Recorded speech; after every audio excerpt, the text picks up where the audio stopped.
Everybody, I'm Sean Hammond with PremierGuitar.com. We're at NAMM 2011 in Anaheim. It's actually the day before NAMM officially starts. We're at the Jackson booth with Brian McDonald. How's it going, Brian? Great. How you doing? Good. Thanks for coming out. Yeah, thanks for talking to us. Now, we were talking earlier just about all the stuff that Jackson entails and, the history of it and some new stuff that you guys have going right now. Why don't you tell us about that? Yeah, I thought we'd talk about this guitar. This is that sort of that continuity with the theme that Jackson's always been about. It's been about guitar players coming to our custom shop with new visions and new ideas when they're just not able to find a guitar that satisfies their needs as a player. And of course, that's where Jackson started. Randy Rhoads came in. He wanted a guitar that looked like a shark. He wanted something crazy, and that's where we designed the Rhoads. This guitar was designed with Broderick, lead guitarist in Megadeth. And same thing, this is a custom shape that he designed. It's a variation on the Soloist. All the contours he hand-shaped with Mike Shannon, who's our master builder. The same guy that built Randy Rhoads guitars still works in our custom shop. So wow, it's the same guys, and this is what we do. For 31 years now, this is what Jackson's been about, is building a better guitar for the player.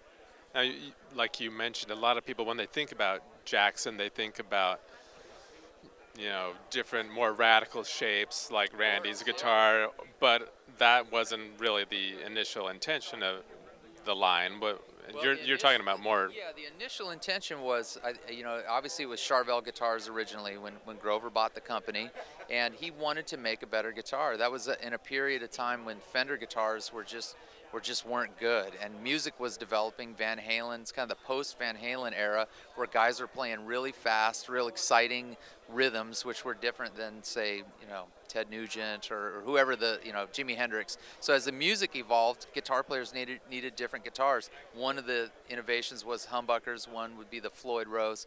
So that's kind of what the company was founded on. Artists coming and saying, I need a guitar that doesn't exist. I need something different. Jackson has always been about whatever the artist wants. You want to draw something up crazy. We have things that are a little more conservative, but the brand has always been based on an artist's needs. So, and this kind of ties that in. How about for players out there who maybe aren't into sort of the stereotypical or prototypical music that people think of when they see this shape or some other Jackson shapes? What are the real, the nitty-gritty details that really separate Jacksons from others, other than aesthetics? Yeah, well, one of the incredible things about Jackson is that every guitar that we make has a compound radius, which means that the radius up at the nut is 12 inches, and it comes down, 12 degrees, I'm sorry, it comes down to 16 degrees. So as you go down the fingerboard, it gets flatter, which is easier to bend without the notes fretting out. So we have that. Another thing that we do is we make neck-through guitars, and most of the Jacksons that we make are neck-through guitars, which means the neck goes all the way through the body. So it's one piece, and the wings are glued on, so you get really great sustain. In fact, when I delivered this guitar to Broderick, he was blown away. It was his first neck-through guitar that he'd ever had.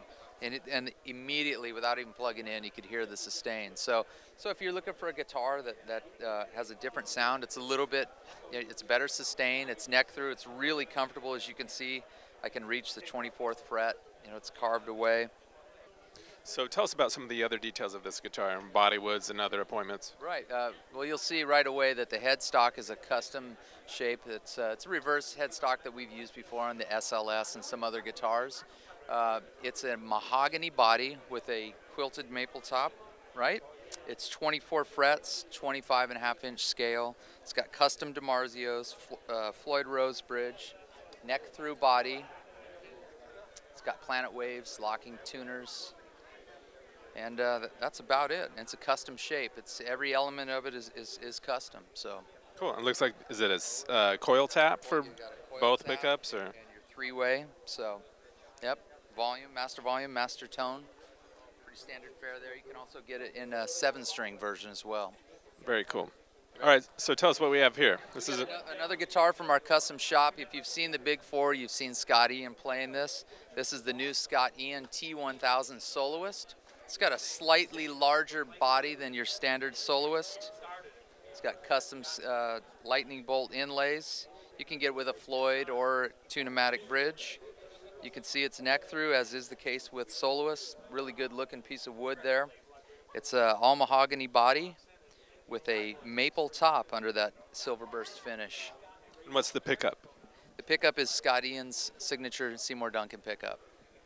All right, Brian, so you have a very interesting new model here. Why don't you tell us about this? This is the new Phil Collen signature model. This is the PC Supreme. We're adding to his family of USA-built signature models.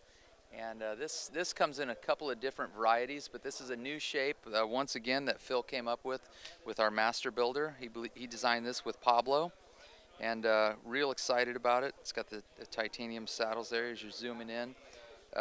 Really, really big neck on this one. I don't know if you can get a good shot of that, but it's Phil likes big, big necks. And How does that compare to the neck on his other signature guitars? those are, if you buy this guitar, unless you request a neck this big, you won't get one. But for Phil, we make them this big. It's a standard neck. His neck is generally a little bit bigger on his signature model, but this is huge. This is actually his guitar. So. Wow. So tell us about the woods on this and the whole process of shaping that top.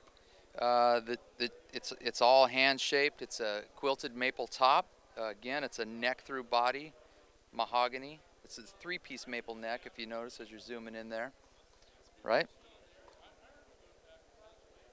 So tell us about the pickups that are in this. These pickups are custom DiMarzio pickups that were hand wound by Steve Blucher over at their custom shop for Phil. So sound great.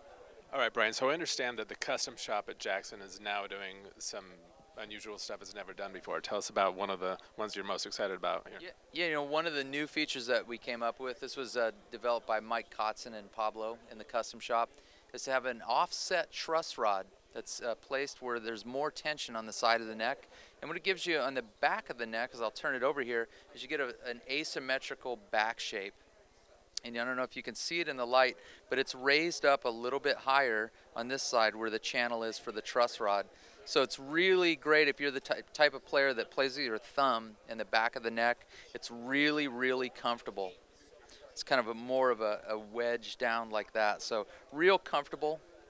And yeah, no one else is doing that now. I mean, there's some other, we've got stainless steel frets on this guitar, lace death buckers. This also has a Pablo cut and some other features. Again, it's custom shop, so it's really, each guitar is unique, and it's just, we're offering some different options, basically. Cool. Now, if I understand the offset truss rod thing correctly, what you're saying is down here, the fact that you have the truss rod more toward the bass side, it allows you to take more of the bulk off the back. That's right. Yeah, I mean, this is where most of the string tension is, obviously on the bass strings. So. And the neck is really, really thin in the back under the treble strings. So it's a real comfortable, it's a real unique fit. You almost have to feel it to believe it. But if you look at like the way my thumb is, you can see that it's really, really low there. You can get a real nice low action on the back, and it's just super thin.